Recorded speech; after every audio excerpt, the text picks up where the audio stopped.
여러분 안녕하십니까? 오늘 밤에는 오랜 침묵 끝에 결의의 노래 찾기 운동으로 우리 앞에 다시 나선 김민기 씨를 초대했습니다.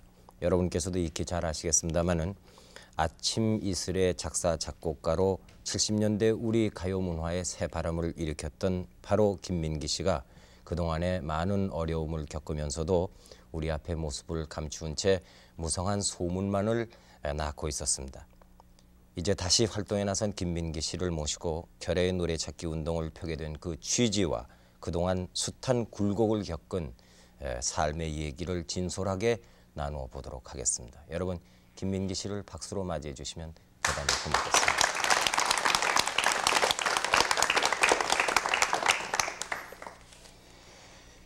오래간만입니다. 네, 안녕하세요. 김민기 씨 텔레비전에 나온 지가 언제입니까? 한 20년 전인가 한 번 나왔던 것 같아요. 예. 그동안에 텔레비전에는 뭐 일체 모습을 감추고 살았는데 오늘 이렇게 나온 감회가 어떻습니까? 이상한데요? 이상해요? 네. 예. 그동안 텔레비전은 보셨을 것 아닙니까? 덜어봤죠. 예. 근데 소문에 의하면은 전혀 텔레비전이라든가 뭐 매스컴 상대하지 않고 그리고 모르겠습니다. 일부러 그랬는지 또 환경이 그러한지. 전 그 매스콤이나 언론 같은 것을 피한 적은 없습니다. 네. 다만 언론이라는 것도 이 매체인데 네. 매체를 통해서 사람과 사람이 만날 텐데요. 네. 사람과 사람이 만난다는 것은 어떤 일을 통해서 만나는 것이지 가령 저를 대상화하거나 목적화하거나 이런 식의 그 취재 의도에만 제가 응하지 않은 것이지 일로서는 얼마든지 쫓아다니고 그랬죠. 지금 김민기 씨가 벌이고 있는 그 결의 노래 찾기 운동이라는 것은 어떤 취지로 또 어떤 목적을 가지고 벌이는 운동입니까? 제가 말을 잘 못하는데요. 예. 그래서 얼마 전에 라디오에서 잠깐 들은 얘기를 말씀드리는 것이 더 나을 듯 싶습니다. 네. 한 달 전인가 FM 라디오 프로였었는데 어떤 국민학교 학생이 편지를 보낸 것이 낭독이 됐었습니다. 네. 누구에게 보내는 겁니까? 그 진행자한테 보낸 것이죠. 예, 예. 근데 그 내용이 대략 이런 거였던 것 같아요. 자기 집에서 아버지가 눈물 젖은 두만강에서부터 시작해서 단장의 미아리 고개로 이렇게 넘어가시면 어머니가 아버지를 몰상식하다고 그러시면서 베토벤이나 모차르트를 트신다는 거예요. 그리고 할머니가 청살리 벽계수야 이런 TV 프로를 보시고 계시면은 오빠가 와가지고 쇼 프로를 이렇게 돌린다는 거죠. 그리고 자기는 자꾸 동요를 좋아하라고 그래서 동요를 좋아하려고 노력은 하고 있지만 솔직히 말해서는 호랑나비가 더 좋다. 그래서 자기네 집안 식구들은 참 이상한데 다 각자 자기 좋아하는 것이 있는 것은 다 좋은데 서로 남의 것을 인정을 하지 않는다는 거죠. 저도 그런 생각을 늘 가지고 있다가 작년에 한겨레 신문사에서 무슨 대중문화 사업을 벌이고자 하는데 그 기안서를 한번 검토해달라 이제 그런 얘기가 있었습니다. 그 내용을 보니까 그래서 제가 여쭤봤죠. 운동권 문화를 중점적으로 소개하는 사업이냐? 네. 꼭 그렇지는 않다라는 겁니다. 예. 그래서 같이 얘기를 오고 가다 보니까 가령 운동권 노래라든가 또 일반 대중가요 또는 클래식 또 국악 이런 여러 분야의 능력들이 다 골고루 모여져야 될 텐데 그걸 골고루 이렇게 다니면서 심부름할 사람이 이제 누구겠는가 이렇게 얘기를 하다 보니까 얼결에 이렇게 떠맡게 된 것 같습니다. 이 운동을 벌이면서 기대하는 것은 뭡니까? 그러면은 어떤 노래를 찾는 겁니까? 글쎄요, 저도 그 노래가 어떤 것일지를 좀 찾고 있는 것인데요. 예. 가령 할아버지하고 손자하고 같이 부를 노래가 하나 둘 정도는 있어야 되지 않겠는가 그런 생각도 해보고요. 또 바깥으로는 그냥 지구상에 우리말을 쓰는 동포들이 아주 그 널리 퍼져서 살고 계신데 예. 그런 분들이 같이 부를 노래도 하나 둘 정도는 있어야 되지 않겠는가. 예. 지금은 뭐 아리랑밖에 없죠. 그래야 앞으로 남하고 북하고도 같이 부를 노래도 생겨야 될 것이고 그런 좀 아직은 막연한 그런 생각을 하고 있습니다. 그러면 그것은 어떤 노래이든지 관계 없습니까?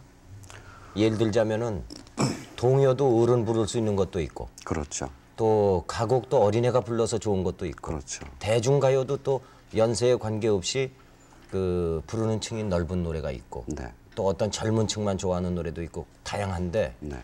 그러면 김민기 씨가 예로 든다면은 어떤 노래가 예로 들어서 우리 국민 전체가 다 아래 위로 좋아할 노래가 있습니까? 나이에 관계없고 성에 관계없이. 바로 그것이 이제 찾아져야죠. 지금까지는 그럼 되는데 한 곡도 그런 것이 없다고 생각하는 겁니까? 많이 있다고 생각을 합니다. 예. 다만 요즘의 그 노래들의 모습을 보게 되면은 아까 그 다양하다는 그 예. 표현을 쓰셨는데 제 생각에는 이 큰 한 마당에서 여러 가지 모습의 옷을 입고 있을 때가 그게 다양성이지 네. 서로가 적대 관계로 다 갈갈이 찢겨졌을 때는 이미 다양성이라는 것을 넘어섰다라고 저는 봅니다. 네. 근데 오늘의 모습들이 좀 그렇지 않은가. 그래서 노래 형식은 다양해야 되겠죠. 또 장르도 다양해야 되겠는데 노래의 내용이 문제일 것 같습니다. 예를 들어서 뭐 다 그런 건 아니겠습니다만은 가령 그 CM송 같은 것을 보게 되면요. 예. 이것이 사람의 마음을 노래를 부르는 것이 아니라 어떤 라면이나 아이스크림을 노래 부르지 않습니까? 네. 대중가요들 중에서도 주로 이제 사랑 얘기가 많이 다뤄지고 있습니다만은 그게 정말 그렇게 우러나는 얘기들인지 의심 가는 것들이 참 많은 것 같아요. 그래서 마치 CM송을 만들듯이 기계적으로 생산이 되는 노래들이 요새는 좀 많지 않은가 그런 생각을 합니다. 네. 그래서 그 마음이 떠나지 않은 노래, 그것은 곧 생활의 그 삶에 얹혀진 노래야 되지 않겠는가. 그런 것들이 좀 많이 새로 나와야 되지 않겠는가 그런 생각을 합니다.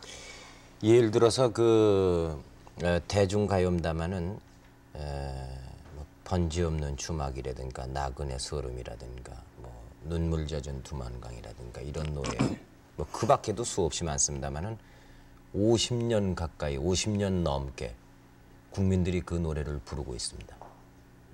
그러면 그것이 우리 국민들의 그 노래라고 볼 수 없습니까? 좋은 대중가요지만. 노래죠. 저도 한 여러 해 전까지는 뭐 사석에서 노래 부르고 그렇게 되면은 처녀 뱃사공이 예. 제 18번이었었는데 그것도 너무 오래 부르니까 이제 좀 진력이 나는 것 같아요. 그래서 그런 자리에서 제 그 단골 메뉴로 부를 만한 노래를 찾아보자라는 게 이번 일의 의도일지도 모릅니다. 아하, 예.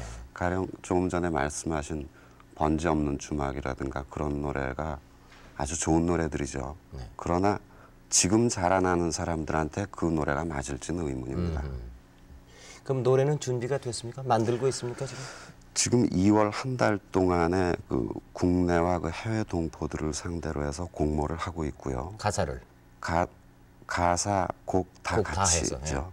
그리고 또 한쪽으로는 옛날에 그 우리 민요들을 오늘의 모습으로 재해석하는 그런 작업이 좀 준비 중에 있고 거기에는 그 한 5, 60년대 이후서부터 해방 후서부터 그 기존의 대중가의 유통 구조에는 얹혀지지 못했지만 일반들한테 그 구전으로 불리는 노래들 이런 것들도 많이 모아서 한번 새롭게 이렇게 들춰내야 되지 않겠는가 그런 작업도 준비 중에 있습니다. 가수는 어떤 사람들이 부르게 됩니까? 그 기왕이면은 능력 있는 분들이 많이 불러주셨으면 좋겠고요. 네. 또 공모 과정에서 그 새 목소리들이 찾아지면은 그분들이 하시는 것도 좋겠고 그래서 기존 가수들이나 근데 또는 기존 성악가 가수도 네. 성악가도 있고 또 대중가요 가수도 있잖아요. 네. 아무나 골고루 관계 다 없습니까? 그렇죠. 골고루 다. 그 곡에 맞는 목소리들이 해주시면 참 좋겠습니다. 그럼 그 레코드는 언제 나옵니까? 지금 계획은? 네, 5월에 첫 번째 음반을 내려고 하고 있고요. 그래서 거기에서 그 모아진 노래들을 중심으로 해서 광복절 전후 해가지고 그 큰 도시들을 순회하면서 공연을 해볼까 합니다. 그리고 가능하다면은 지금 노래를 모으는 작업 중에서 연변 쪽에서 불리고 있는 가요들도 같이 좀 찾아보려고 하고 있는데요. 중국에 있는 우리 교포들이 그렇죠. 부르는 거예요. 네. 그래서 이 공연도 여건이 된다면은 그 국내 공연을 한 다음에 외국의 그 교포들 찾아다니면서 할 수 있는 방안도 생각을 해보고 있습니다. 이런 운동을 하자면 비용이 굉장히 많이 들 것 아닙니까? 많이 들겠죠. 그래서 예. 아까 음악적으로도 이 여러 그 장르의 분들이 같이 힘을 모아주셔야 되듯이 여러 가지 그 도움이 필요합니다. 그 KBS에서도 많이 도와주시고 있지만은 KBS 이런 방송에서도 도와주셔야 되겠고 또는 기업에서도 도와주셔야 되겠고 또 시설을 갖고 있는 예를 들어서 체육진흥공단이나 이런 분들한테도 많은 도움을 얻을 생각입니다. 그 김민기 씨의 대명사처럼 되어 있는 아침 이슬이라는 노래는 양희은 씨인가요? 네. 그 가수를 아주 일약 유명하게 만든 노래이고 그리고 많은 사람들이 즐겨 불렀습니다. 특히나 그 젊은이들이 많이 불렀죠. 근데 김민기 씨도 그거를 취입한 적이 있지 않습니까? 네, 얼결에 한번 했습니다. 예? 얼결에 한번 취입했죠. 얼떨결에 한번 하셨어요? 예. 예. 전 그 가수 능력은 그러면 없거든요. 양희은 양에게 곡을 먼저 취입시켰습니까? 아니면 김민기 씨가 먼저 양희은 했습니까? 씨가 먼저 했죠. 먼저 한 것이 마음에 안 들어서 본인이 했습니까? 그렇진 않았어요. 예. 뭐 어느 날 스튜디오에 그냥 우연히 갔는데 잠깐 해보라고 그래서 흥얼거렸더니 그게 음반이 됐더라고요. 예. 그 후로 그 노래를 불러봤습니까? 전 부르질 않습니다. 한 번도 안 불러봤습니까? 그거 쑥스럽게 어떻게 부르죠? 아니 사석에서도 안 불렀습니까? 예, 전 제 노래들 좀 싫어합니다. 왜 그렇습니까?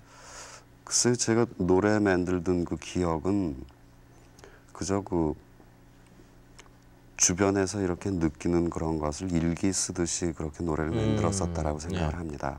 그래서 그 일기장을 넘들이 들춰보면 재미없잖아요. 예. 그리고 자기 일기도 자기가 보면 굉장히 그 쑥스럽고 그렇지 않습니까? 그런 느낌이었던 것 같아요. 오늘 좀 한번 이 자리에서 불러보라고 그러면은 전 능력이 없어요. 노래 부르는. 안 하시겠죠? 안 하는 게 아니라 못 합니다. 이거 저 기억이 나시죠? 네. 이거 저 하나밖에 없습니까? 네. 이거 레코드 하나입니다. 취입한 것은? 예. 예. 20년 전 사진이라서 그런지 지금 보니까 기분이 보고 싶지 않습니다. 덮어두세요. 본인이 노래를 하라고 해도 극구 사양하시고 그리고 판에 나온 자신의 얼굴도 보기 싫다고 그러면서 노래는 아주 잘 만드셨단 말이죠. 근데 그 노래를 아주 젊은이들이 좋아하고 그랬는데 제가 가지고 있는 것은 이 레코드에 작게 든다마는 저희들이 판을 조종실에서 걸었어요. 한번 노래를 들어보는 건 괜찮겠죠? 딴 생각하고 있을게요. 들어보세요. 딴 생각을 하고 있겠다. 네. 근데 그렇게 될런지 모르겠습니다.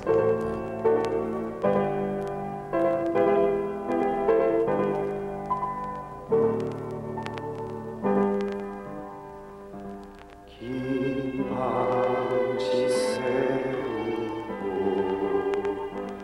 불린 마야 맺힌 진주보다 더고운 아침 이슬처럼 내 맘의 서름이 아라리 내칠 때 아침 동산에 올라 작은 미소를 앤다 태양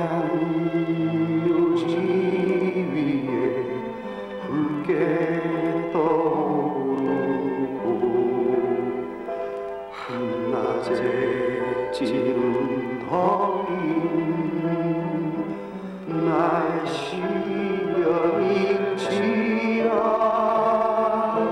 나 이제 가오라 저 거친 광야에 서로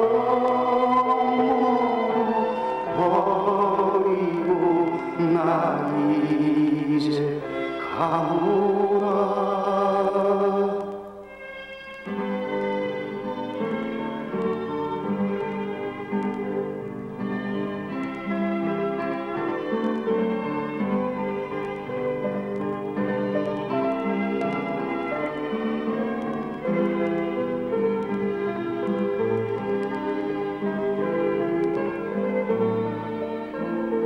내 맘의 소름이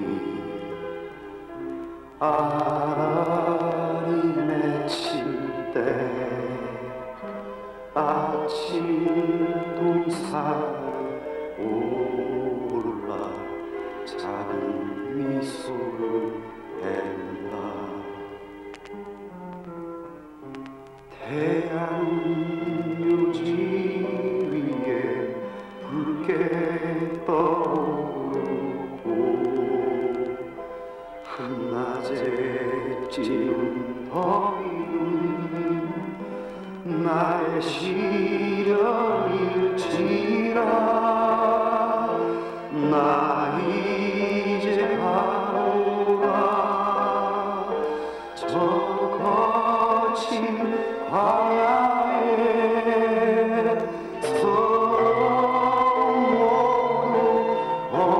버리고 난 이제 가오라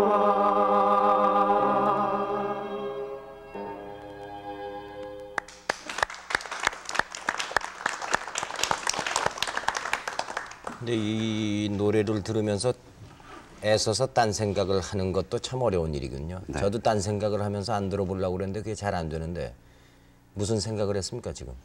아무 생각이나 닥치는 대로 했습니다. 했어요? 근데 노래는 전혀 안 들었습니까? 뭐 웅얼웅얼 대던데요. 자신의 노래를 이런 자리에서 듣는 것이 기분이 어떻습니까? 아주 힘든데요. 힘들어요? 예, 땀 납니다. 이 대중음악이라는 것은 그 시대 상황을 반영하는 특성을 지니고 있다고들 얘기하더군요. 근데 그때 어떤 시각에서 이런 노래를 만드셨습니까? 그거 만든 때가 대학교 1학년 때였던 것 같아요. 그 대학교 1학년 때니까 뭐 기껏해 한 20살. 그때 무슨 저한테 무슨 사상이 있었을 리도 없고 그저 만들었던 것 같아요. 아무런 뜻이 없이. 그렇죠. 그냥 느낌 같은 거였을 겁니다.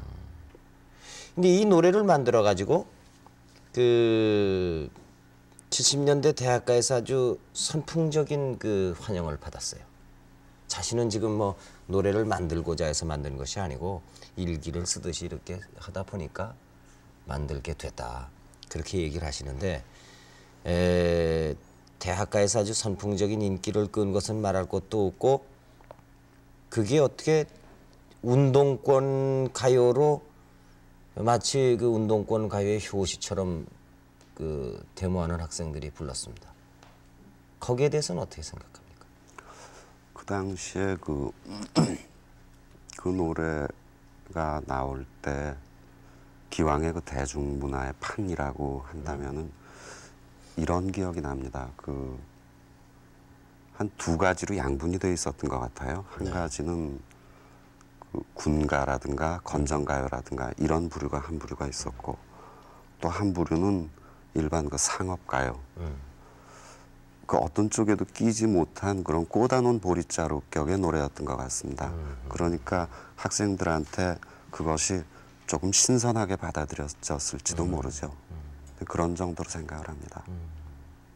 그 운동권 학생들이 그것을 마치 그 주제가 부르듯이 계속해서 부르는 것을 본인도 알았을 것 아닙니까? 알고 있었죠. 예. 좀 송구스러웠죠. 너무 그 과대 평가가 되고 그러는 것이. 근데 미술학도였던 김민기 씨가 어떻게 해서 음악에 손을 대게 됐습니까? 대학교 들어가서 그림에 대해서 상당히 그 고민을 많이 했던 것 같아요. 그래서 그 번민도 많이 하고 하다가 흔히 젊은 나이애들 그렇듯이 저도 방황을 시작을 했던 것 같습니다. 그 방황하는 과정이 기타도 치기도 하고 뭐 술도 마시기도 하고 뭐 그랬었던 것 같습니다. 그러면 이 본격적으로 음악을 해야겠다는 생각도 해본 적이 있습니까? 그런 적은 없습니다. 그 저는 노래를 만들게 된 이유가 그 양희은 씨라는 분을 친구한테서 소개를 받았는데 네. 그 당시에 그 양희은 씨가 가정 사정이 상당히 어려웠어요. 그래서 그 돈을 벌어야 되겠는데 노래를 해서 돈을 벌어야 되겠다. 그래서 친구들이 그 양희은 씨를 좀 같이 도와줄 수 없겠느냐고. 예. 그래서 그럼 한번 끄적거려 보자라고 해서 노래를 만들기 시작을 했죠. 그러니까 친구들 사이에서는 그 음악적인 재능이 있다는 것을 다 알고 있었던 모양이죠. 소문이 나 있었는 고등학교 모양이죠. 때 그 클래식 기타를 좀 많이 쳤었어요. 이제 그런 정도로만 친구들이 알고 있었죠. 그렇군요. 그 양희은 양을 만나본 것은 언제입니까? 69년도였던 것 같아요. 69년도에 네. 어떤 인연으로 만났습니까? 저하고 아주 가까운 그 친구 중에 그 임문일 씨라고 그 당시에 기독교 방송에서 DJ를 하는 친구가 있었습니다. 근데 그 친구하고 소개로? 예, 그렇죠. 이렇게 만나서 그 노래를 그냥 줬습니까? 그 자리에서? 그때서부터 만들기 시작을 그때부터 했죠. 만들기 시작한 게 네. 아침 이슬입니까? 그렇죠. 아침 이슬 뭐 여러 가지 좀 만들어 봤는데 음악 공부를 정식으로 한 것도 아니고 그 계속 이제 창피해하면서 이렇게 슬쩍슬쩍 줬죠. 그 양희은 씨에게 곡을 주어서 양희은 씨가 불러가지고 이 노래가 이제 젊은이들 사이에 굉장한 인기를 이제 누리기 시작했는데 그 후에 금지곡이 됐습니다. 네. 금지곡이 될 때까지 몇 년이 걸렸습니까? 노래 나오고 나서. 한 해, 두 해? 1년, 2년도 못 돼서 금지곡이 네. 됐습니까? 네. 그 금지곡이 된 이유가 뭡니까? 저도 모르겠어요. 그게 한 번은 운동권 학생들이 데모를 하면서 이 노래를 부른다고 그래서 금지시킨 건 아닐 텐데요. 뭐 그런 얘기도 들었고요. 네. 그 몇 번 이렇게 연행돼 들어가다 보니까 그냥 곡이 문제가 아니라 제 이름이 문제가 돼서 그랬다는 얘기도 왜 들었고요. 연행됐었습니까? 뭐 그 당시에 연행된 사람들 많죠. 그러면 데모를 많이 했습니까? 그 당시에? 뭐 그렇게 많이 하지도 않고 그 맨 처음에 연행된 것은 그 물리대 신입생 환영회 때 나와서 무슨 노래를 가르쳐 달라고 해서요. 네. 나가가지고 제가 만든 노래 하나 가르치고 해방가라는 노래가 있습니다. 예. 그걸 가르쳤는데 그 다음 날 그 연행이 됐죠, 새벽에. 예. 그래서 들어가서 알아보니까 그 작사자가 월북한 사람이랍니다. 그러나 이제 저는 어려서부터 그 노래를 많이 들어왔고 또 대학 선배들이 그 노래를 가르쳐 줬으면 좋겠다. 그래서 좋은 노래인 것 그 같아서 해방가라는 거 어떻게 하는 겁니까? 그래서 전 그건 흉내를 대중가요입니까? 옛날서부터 있었던 노래죠. 예. 그 사회운동 하던 분들 또 예. 민족운동 하던 분들이 이제 부른 노래입니다. 예. 근데 그 당시 그 해방가라는 것은 부르면 안 된다는 노래라는 걸 알았습니까? 몰랐죠? 그러면 알았다고 그러면은 안 가르쳤을 겁니까? 글쎄요. 부르면 안 된다라는 노래 그런 규제 같은 게 그 당시에 있었다는 것도 몰랐습니다. 저는. 혹시 그 일로 해서 그 옥고를 치른 적이 있습니까? 전 뭐 이런 표현해서 뭐합니다만은 70년대 물론 80년대 초반도 그랬지만 서울에 있는 그 수사기관이라는 데는 골고루 좀 다녔던 기억이 나요. 그쪽 그런 식의 용어로 하면은 이제 정식으로 감옥 생활을 하는 걸 이제 큰 집 간다고 그러죠. 그래서 큰 집 생활은 아직은 못 해봤습니다. 작은 집은 여러 군데 가보고요. 근데 그래도 그 소환되고 불려가는 이유가 있을 것 아닙니까? 공연이들 그러더라고요. 그래서 한 번은 어느 기관에선가 그 신나게 때리길래 신나게 맞는데 뭐 별 이유도 없죠. 이유도 없는데 갑자기 그런 생각이 한번 들었습니다. 저 사람이 공연이 나라는 사람 때문에 나를 때림으로 해가지고 저 사람이 지금 나 때문에 죄를 짓고 있구나, 그런 생각이 한번 들었어요. 그런 생각이 드니까 굉장히 미안해지더라고요, 그 사람한테. 별 이유도 없이 뭐 도망갈 틈도 없지 않습니까? 그렇게 궁지의 끝까지 몰리게 되니까 생각도 거꾸로 그런 생각도 하게 됐던 기억이 납니다. 이유 없이 그렇게 고초를 당했겠느냐, 이런 겁니다. 지금 김민기 씨 나이가 몇이지요? 제가 올해 40입니다. 그 40이 돼가지고 젊은 날을 생각해 볼 때 지금도 이유 없이 고생을 하고 매맞았다고 생각하는가? 그 당시에요. 이런 기억이 하나 나는군요. 어느 대학교 선생님이었었는데 강의 시간에 민족이라는 낱말을 한번 입에 올렸다가 파면된 적이 있습니다. 이제 그런 시절이었죠, 그 당시에는. 그 후에 이제 뭐 20년이나 가까이 세월이 지나니까 모든 것이 다 상황이 다 많이 바뀌고 또 민주화 선언이 있고 민주화 물결이 일고 이게 금지곡으로 묶여있던 곡이 많이 해금됐습니다. 근데 그 중에 이제 그 아침 이슬이라든가 이런 것이 다 해금이 됐는데 그 소식을 들었습니까? 네, 신문에서 봤어요. 예, 그때 기분이 어떻던가요? 뭐 전혀 아무런 감흥이 오질 않던데요. 전혀. 금지를 시킨 것도 그 사람들이고 푼 것도 그 사람들이지 저하고는 아무 상관이 없는 일이었기 때문에 그 사람들만 번거로웠던 것이죠. 그동안에 뭘 하고 지내왔습니까, 그러면? 뭐 닥치는 대로 살았죠. 막노동을 했다고 들었어요? 뭐 이것저것 먹고 살려니까 뭐 닥치는 대로 일했습니다. 농사도 지었다면서요? 지었다기보다는 좀 배웠죠. 아직 어디서요? 그 농사의 농자도 전 모릅니다. 어디서 했습니까? 전라도에서도 좀 하고 예. 그 민통선, 그 휴전선 안에 그 민통선 안에서도 좀 해보고 그랬어요. 거기는 어떻게 들어가서 했어요? 그 주민이 아니면 거기서 농사를 못 짓죠? 아예 이사를 갔으니까요. 그리로? 네, 누구랑 갔습니까? 저 혼자 들어갔습니다. 그 또 민통선 마을에 그 터를 잡기로 결심한 것은 왜 그렇습니까? 전라도 쪽에 처음 그 농사 배우러 갔을 때 네. 주인집 아저씨들한테 또 그 기관에서 와가지고 동태 보고 하라 뭐 이러더라고요. 그래서 그 집에도 폐가 돼서 1년만 있고 그 다음 해서부터는 아예 그냥 제가 따로 논 얻어가지고 소작을 시작을 했죠.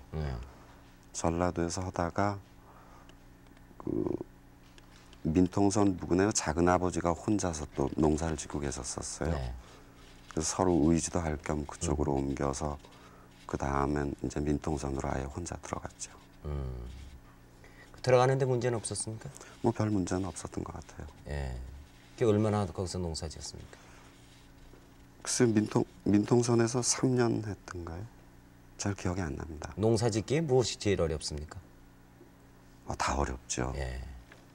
전 농사 처음 배우러 갔을 때 그 깜짝 놀란 일이 있는데 제 서툴게 논에서 일을 하고 있는데 7순도 더 된 할아버지가 이렇게 지게 지고 일 나가시면서 제가 동네 들어온 지 며칠도 안 된 거 다 아실 텐데 저한테 진지하게 뭘 물어보세요. 그게 자기 그 논에 지금 벼들이 병이 걸렸는데 저걸 어떻게 했으면 좋겠냐고 저한테 물어보시더라고요. 제가 아무것도 모른다는 거 아시면서도요. 네. 그래서 참 이렇게 죽을 때까지 물어봐가면서 배우면서 사시는 분들이구나. 그런 생각이 들고 나니까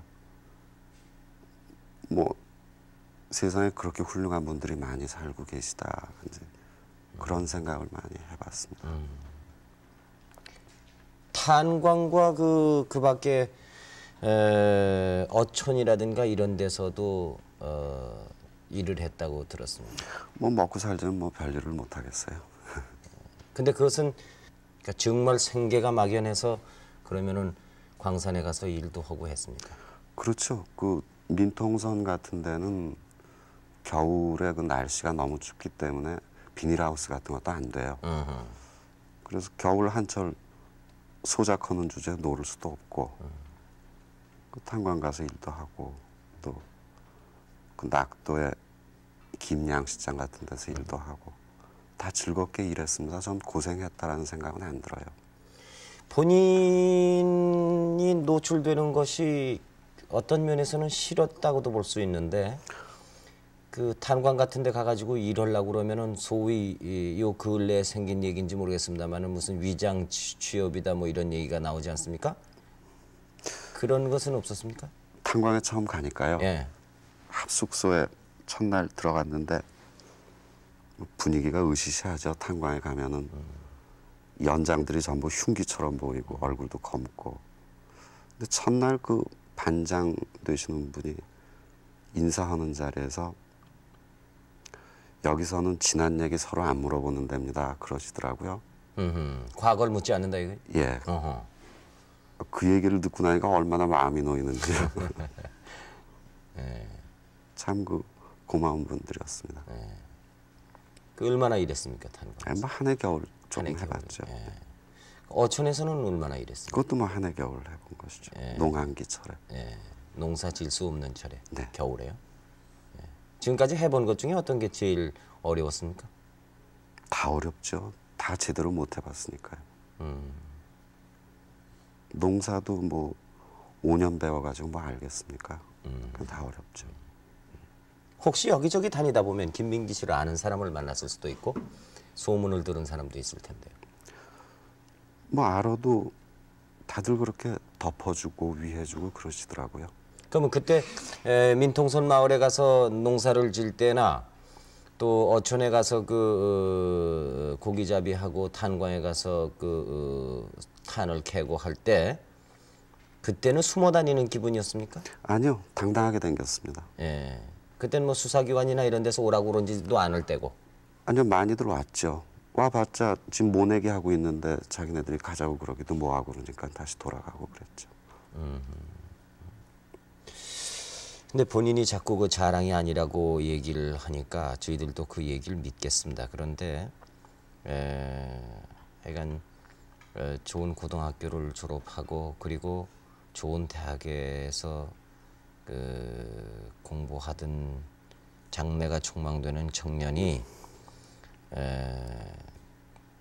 자신의 전공과는 전혀 관계없이 농사도 지어야 하고 그리고 탄광에 가서 탄도 캐야 하고 고기잡이에서 그 배에서 일도 해야 되고 이런 막노동도 해야 되고 하는 것이 그것이 그러면은 우리들에게 관심이 없는 일이겠느냐 이런 얘기입니다. 저는 그 농사 지면서 한번 이런 생각을 해본 적이 있습니다. 내가 지금 그림을 그리고 있구나 그런 생각을 한 적이 있어요.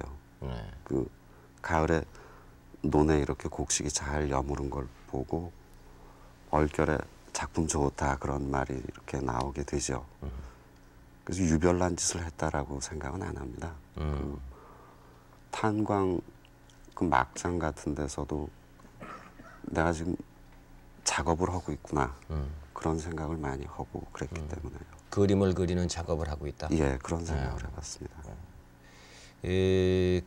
그런 어려운 생활, 육체적인 노동을 하면서 어떻게 보면 또 정신적으로 노동하는 것보다는 육체적인 노동이 훨씬 편안할 수도 있습니다. 그런데 전혀 다른 별개의 그 일터에서 일을 하면서 터득한 무슨 철학이 있을 것 아닙니까? 아유, 철학 같은 건 좀 모릅니다. 없어요? 다만 느낌도 없습니까? 참 그 세상이 넓고 예. 훌륭하게 사시는 분들이 참 많구나라는 걸 많이 배웠습니다. 한 번은 제가 혼자 살고 그러니까 이 집을 잘 간수를 할 수가 없죠. 그래서 집에 쥐들이 많았는데 한 번 자는데 쥐가 이렇게 얼굴까지 기어 올라오더라고요. 그래서 야, 잠 좀 자게 좀 내려가라 그랬더니 또 스르르 내려가요. 예. 그때 생각에는 뭐 쥐가 됐건 무슨 지렁이가 됐건 또 농촌 같은 데서 아주 그 소중한 것이 이 똥 같은 거요. 도시 사람들은 아주 생각을 말아야 되는 것으로 생각을 합니다만 그 세상에 그 어떤 하찮은 것 하나도 소중하지 않은 게 없구나 그런 생각을 많이 했습니다. 그 쥐하고도 뭐 얼굴에 올라온다고 그래서 그게 뭐 놀랄 일도 아니고 그런 생각들을 많이 배웠습니다.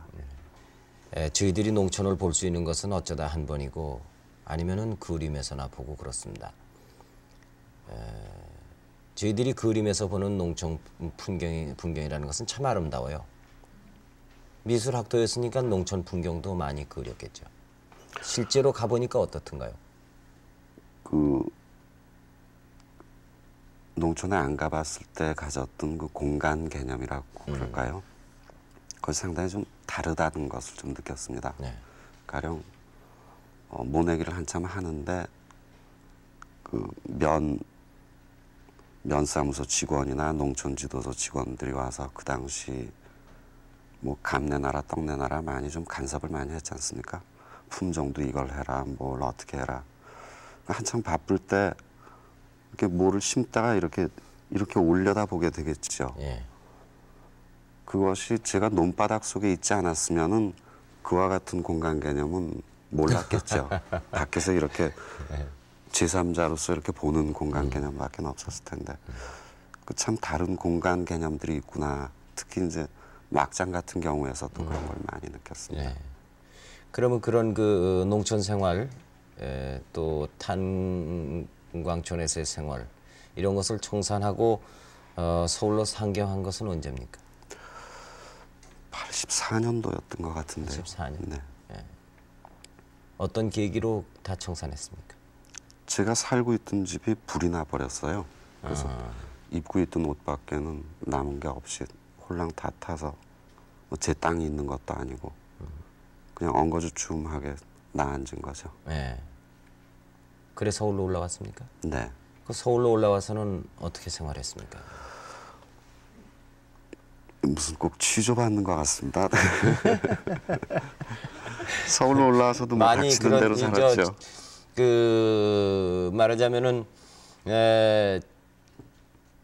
자신을 알려고 그러는 사람들을 많이 만나서 고초를 당하셨나 봐요. 그러니까 이렇게 물어보는 것도 꼭 그렇게 자꾸 피해 의식 같은 걸 느끼는 모양인데. 그렇죠. 라이트가 어때요? 있고 가만히 앉아서 지금 그럼 나한테 뭘 좀 물어보시든지.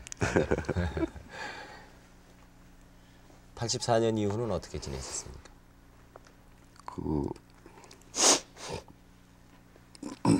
이제 전 그 다시 집이라도 짓고 다시 농사를 시작을 하려고 그랬는데요. 당시에 그 친구 하나가 그 미국에서 연극 공부를 하고 들어온 친구가 있었습니다. 네. 그래서 그 친구가 당장에 어디에 그 학교 자리도 잡을 수가 없고 해서 자기가 작품 활동을 좀 하고 싶은데 좀 거들어 줄 수 없겠는가. 네. 그래서 그 어린이 뮤지컬 노래극이죠. 그런 걸 하나 좀 같이 거들어서 만들어 보자. 그렇게 해서 시작을 했는데 결국 그것도 다 무산이 됐죠. 그 친구를 거둔다는 것이 제가 거들었다라는 것 때문에 또 무산이 되는 이제 그런 꼴이 되고 말았죠. 결혼하셨습니까? 네, 했습니다. 언제요? 85년에 했습니다. 그 아주 저 노총각이 돼가지고 결혼했는데 35에 예. 했죠. 어떤 여성입니까? 부인은? 그 어린이 노래극을 만들자고 일을 하던 그 같은 멤버였었습니다. 네. 근데 일이 다 그렇게 망가지고 나니까 그래서 결혼했죠.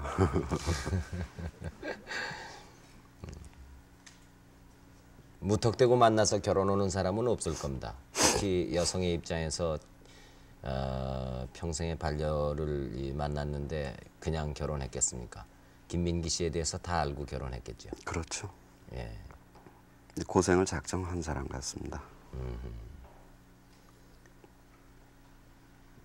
김민기 씨하고 처음에 만나서 교제할 때 이것저것 물어보지 않던가요? 그런 얘기 뭐 쑥스럽게 할 필요 있습니까? 아니 왜냐하면 그때 물어볼 때도 이렇게 무슨 쥐져받는 것 같은 기분이었는가 해서. 별로 그런 그렇지 대화 않죠. 나눴던 기억이 별로 없는 것 같아요. 자녀는요? 둘 있습니다. 예.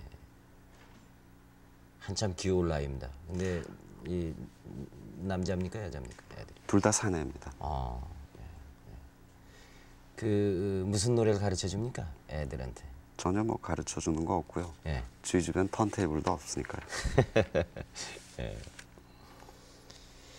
그 지금 사시는 가족이 그럼 몇 분입니까? 저희 식구하고 어머님 한 분하고 같이 계십니다. 그럼 모두 5식구가 살겠네요. 형제분은 안 계십니까? 형제 많죠. 예. 제가 10남매 중에 막내입니다. 아이고 예. 그럼 전부 위로 형님들 뭐 누님들이 그렇죠. 계시겠네요. 예. 자주 보십니까? 예, 자주 집에 어머니가 계시니까 자주들 오시죠. 예. 그 막내인 김민기 씨가 어머니를 모시고 계시군요. 어머니가 제가 걱정스러워서 아직 그렇게 계실 것 같아요. 옛날 생각에. 그동안 어머님께서 굉장히 고통이 많으셨겠어요. 네. 한 번은 오밤중이었었는데 기관원들이 어머니 방 문을 발로 차고 들어가 가지고 그때부터 어머니가 심장병이 생기셨죠. 그래서 아직도 저만 보면 늘 그렇게 걱정스러우신 모양입니다. 요즘도 누가 그렇게 찾아오곤 합니까? 뭐 별 그럴 일이 없죠. 요즘은 안 그렇지요. 옛날에도 제가 뭐 아무것도 하는 것도 없는데 그렇게들 질풀애들 식었겠죠. 이 그림을 혹시 다시 그리고 싶은 생각 없습니까? 다시 그리고 싶죠. 그 붓을 놓게 될 때도 그림 함부로 그리는 게 아니구나 그런 생각을 많이 했었거든요. 좀 더 살아봐야 그림도 그릴 수 있을 것 같아요. 예. 지금으로선 자신이 없습니다. 언제 다시 그릴 수 있을 것 같습니까? 환갑 전엔 다시 그리고 싶습니다. 근데 그림도 오래 안 그리면은 기술보다도 그림을 꼭 기술로만 대할 건 아니겠죠. 그렇지 않죠. 예.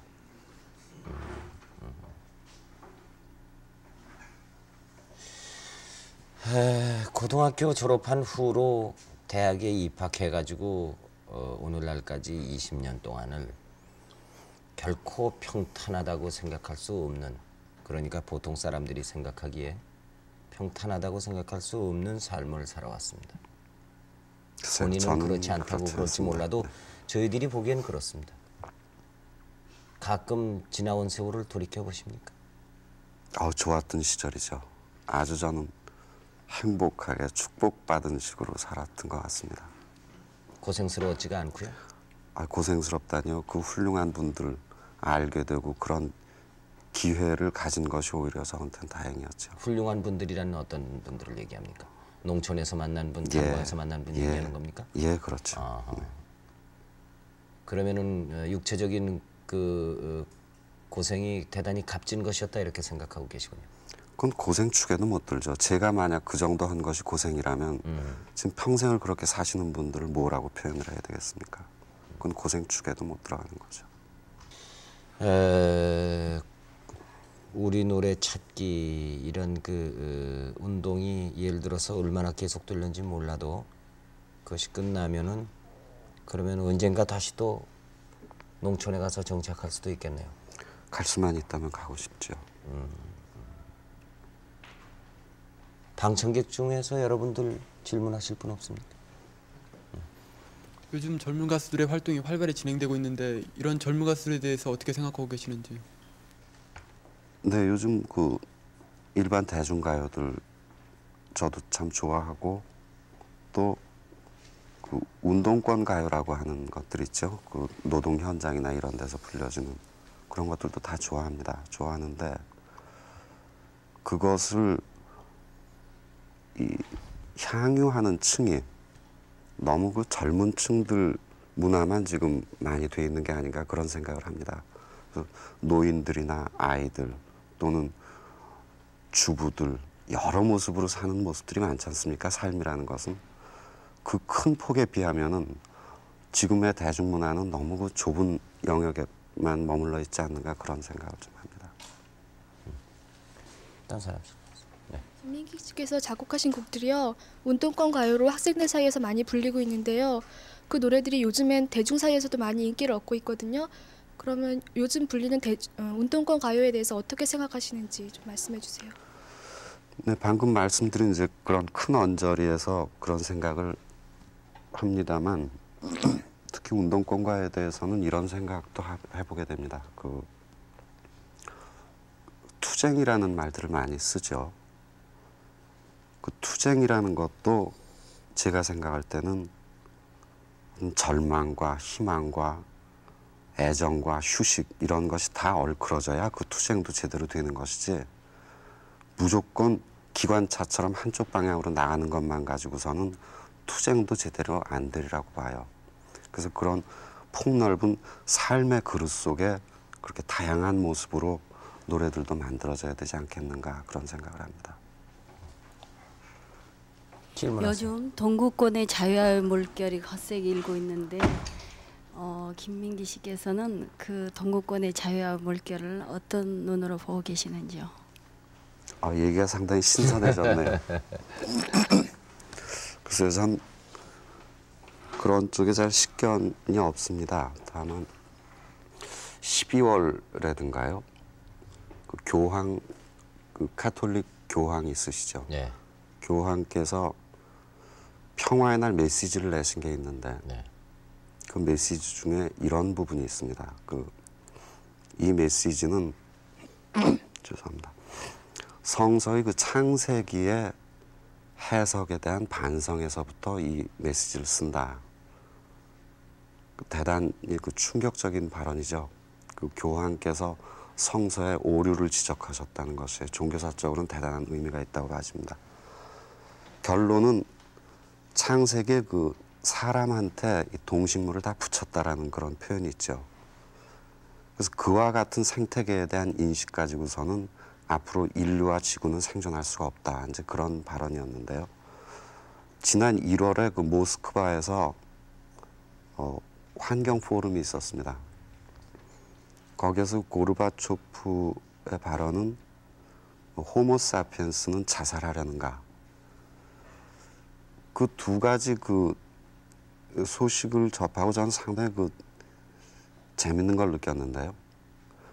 그 두 가지 그 교황으로 상징되는 또 고르바초프로 상징되는 그 두 축은 우리도 그 영향권에 있습니다만은 서양 문명의 커다란 두 개 축이죠.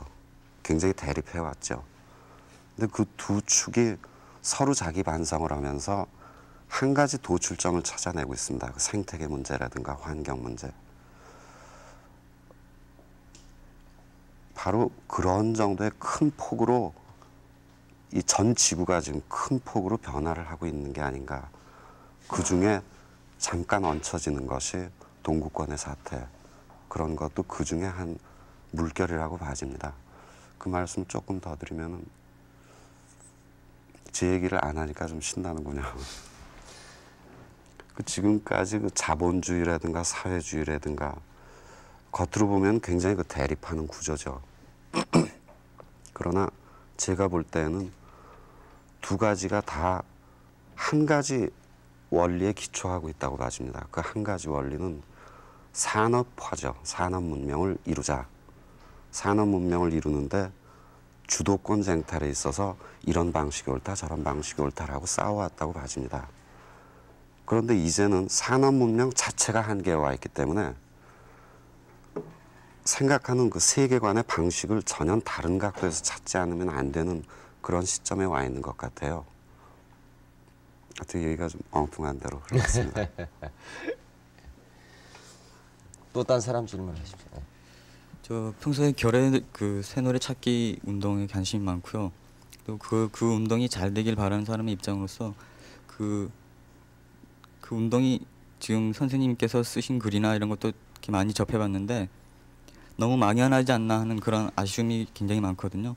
특히 형식 면에서 어떤 노래 가사 내용이라든지 이런 면에서는 어떤 여러 사람들이 불러줄 수 있고 공유할 수 있는 부분이라는 어떤 그러한 제시라도 되어 있지만 형식 면에서는 단순히 자유로워야 한다, 자유로우면 좋겠다 이런 식의 너무 막연하지 않나 이런 생각이 듭니다. 그래서 지금 현재 어떤 대중가요 같은 면에서 흔히 말하는 뽕짝에서부터 젊은이들이 좋아하는 헤비메탈까지 이렇게 다양하게 분포되어 있는 이런 음악 장르를 그저 자유로워야 된다는 말 속에서 과연 어떠한 구체화가 될 수 있을 것인가 하는데 굉장히 의문이 가거든요. 거기에 대한 선생님의 생각을 좀 말씀해 주셨으면. 이번 일에서 저의 역할은 밥상을 차리는 사람의 역할일 것 같습니다. 제가 직접 이런 것이어야 된다라고 만드는 것보다도 지금 현존하고 있는 사람들이 즐기고 있는 것이면은 골고루 한 밥상에다 일단은 다 올려놔 봐야 되지 않겠는가. 그리고 그 다음에 계속 시간을 두고 이것은 이것하고 이렇게 좀 만나야 되겠고 저것은 이것하고 이렇게 어울려야 되겠고 그러다 보면 언젠간 또 새로운 양식들이 바람직한 것이 나오겠습니다만 지금 단계에서는 일단 골고루 한 상에다 같이 차려봐야 되지 않는가 그런 생각이 듭니다. 누구나가 다 일을 하고 일을 시작할 때 계획이 있고 목적이 있습니다. 지금 노래 찾기 운동은 소기의 목적을 달성할 수 있을 것 같습니까? 저는 그 전망보다도요. 네.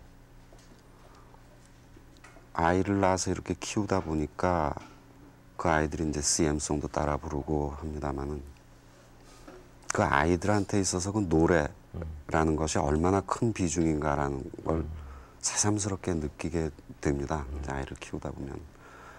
그럼 제 아이를 위해서도 지금까지의 이것만 갖고서는 더는 안 되겠다라는 생각이 듭니다.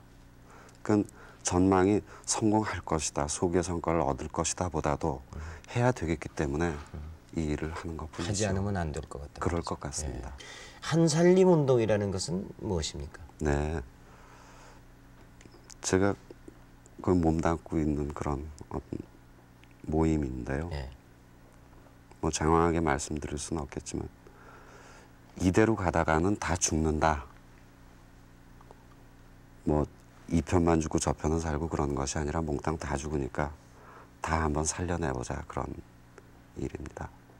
그 이편 저편이라고 그러는 것은 어디에 국한해서 하는 얘기입니까? 지금까지 모든 것이 그렇게 이원론적이었죠. 내가 있어서 상대방이 있고 내가 이겨야 되고 또 남북 문제만 하더라도 그렇죠. 한쪽에 한쪽을 쳐서 무찔러야 통일이 된다면은 그건 문제가 있는 거 아니겠습니까? 양쪽을 다 살려내야죠. 그 회원은 얼마나 됩니까? 그 한살림 운동에서는 지금 여러 가지 모습의 그 활동들이 있습니다. 그 유기농업 하시는 그 농가 전국의 100여 농가가 생산자 협의회라는 걸 만들어서 유기농 운동을 하고 계시고 또 그것을 서울의 그 소비자들이 소비자 협동조합을 만들어서 나눠 먹고 있는 모습도 있고 또 어떤 이념 연구를 하는 그룹도 있고 리사이클링 운동 같은 것을 해보려고 하는 그룹도 있고 여러 가지 모습의 그 새로운 생활 양식을 만들어 보자 그런 운동입니다. 네.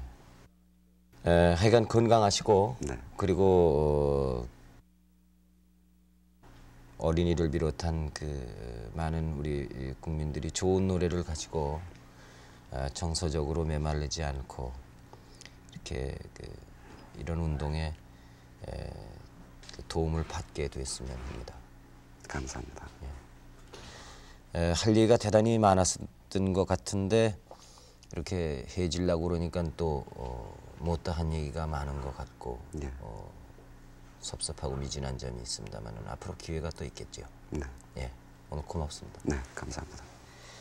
지금까지 오랜 침묵 끝에 노래 찾기 운동으로 다시 활동을 재개한 김민기 씨를 모시고 여러 가지 얘기를 나눴습니다. 우리의 마음을 하나로 이어줄 결의의 노래가 탄생하기 위해서는 무엇보다도 여러분의 관심이 함께 따라줄 때 가능하지 않을까 싶습니다. 여러분 대단히 고맙습니다. 안녕히 주무십시오.